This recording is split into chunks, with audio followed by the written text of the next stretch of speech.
Chennai K நகரில் அமைந்துள்ள அரசு மறுவாழ்வு மருத்துவக் கல்லூரியில் 100க்கும் மேற்பட்ட மாணவர்கள் படிச்சுட்டு வராங்க. கடந்த ஏப்ரல் 20ஆம் தேதி கல்லூரி இயக்குனருக்கு ஒரு கடிதம் வருது. அதை பிரித்து படித்து பார்க்குறாரு.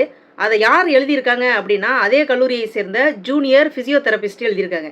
என்ன அதில் எழுதப்பட்டிருக்கு அப்படின்னு கேட்டால், அங்கே படிக்கக்கூடிய மாணவர்களுக்கு, குறிப்பாக ஹாஸ்டலில் இருக்கக்கூடிய மாணவர்களுக்கு பாலியல் தொந்தரவு கொடுப்பதாக பயாஸ் அப்படிங்கிற ஆசிரியர் மீது புகார் அளிக்கும் விதமாக அந்த கடிதத்தில் குறிப்பிடப்பட்டிருந்தது. இதை படித்த இயக்குனருக்கு பேரதிர்ச்சி ஏற்பட்டிருந்தாலும், இத்தனை வருஷமா அந்த கல்லூரியில் பணி செய்யக்கூடிய ஒரு ஆசிரியர் மாணவர்கள்ட்ட இந்த மாதிரி ஒரு தவறான முறையில் அணுகுறாங்க அப்படிங்கிற அந்த ஒரு விஷயம் எப்படி தெரியாமல் போச்சு. அதே வேளையில் பாதிக்கப்பட்ட மாணவர்கள் இருக்காங்கல்ல, அவங்க அந்த ஆசிரியருக்கு எதிராக நாங்களே எங்களுடைய முகம் தெரிகிற மாதிரியே நாங்கள் அவர் மேலே புகார் கொடுக்குறோம் அப்படின்னு தைரியமாக வந்து நிற்கிறாங்க. இன்னைக்கு தைரியமாக நிற்கக்கூடிய அந்த மாணவர்கள் அந்த சம்பவம் நடந்த அன்னைக்கே அவரை எதால அடிக்கணுமோ அதெல்லாம் அடித்து அவரை கொண்டு வந்து சபையில் நிறுத்தி இருந்தா பல மாணவர்களுக்கு இந்த மாதிரியான ஒரு சீண்டல்களும் இந்த மாதிரியான ஒரு கொடுமைகளும் நடந்திருக்காது அப்படிங்கிறத இங்கே குறிப்பிடணும். அதாவது மாணவிகளுக்கு தான் இது மாதிரியான பாலியல் தொந்தரவு இருக்குது அப்படிங்கிறத நாம் நம்பிக்கிட்டு இருக்கோம். இல்லைங்க, பல இடங்களில் மாணவர்களுக்கு இந்த மாதிரியான பாலியல் துன்புறுத்தல்களும் தொல்லைகளும் இருந்துக்கிட்டு தான் இருக்குது. இதில் என்ன பெரிய கொடுமைனா, அந்த ஆசிரியரும் அதே மருத்துவக் கல்லூரியில் தான் படிச்சிருக்காரு.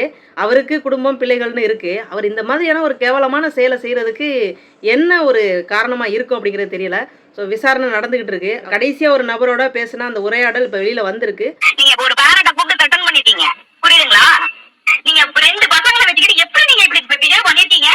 நீங்க எதுவுமே பண்ணலங்க, நீங்க எதுவுமே பண்ணல. நீங்க ரொம்ப நல்லவர் தான், நல்லா கிளாஸ் எடுத்தீங்க. நீங்க ரிட்டர்ன் பண்ணல, வர்பலா யூஸ் பண்ணல, செக்ஷுவல் ஹராஸ்மென்ட் பண்ணல. ஏன் இப்போ நீங்க ஐசோலேட் ஆகிருக்கீங்க? பதில் சொல்லுங்க. அதுக்கு சொல்லுங்க. இப்ப நான் கேக்குறது நீங்க மழுப்பி பேசாதீங்க. இன்டர்னல் பாலிடிக்ஸ் இருக்கு, அப்ப ஸ்டாஃப் உங்களை மாட்டி விடுறாங்க. அப்படி சொல்ல வரீங்களா? சொல்லுங்க.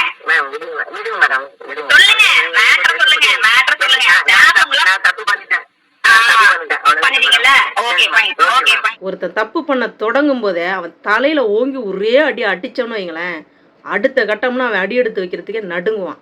இதைத்தான் நம்ம செய்யறதுக்கு தவறிடுறோம். பின்னால் இவனால் பாதிக்கப்பட்ட பல பேர் இப்போ நாங்கள் குரல் கொடுக்குறோன்னு வந்து நிற்கிறாங்க.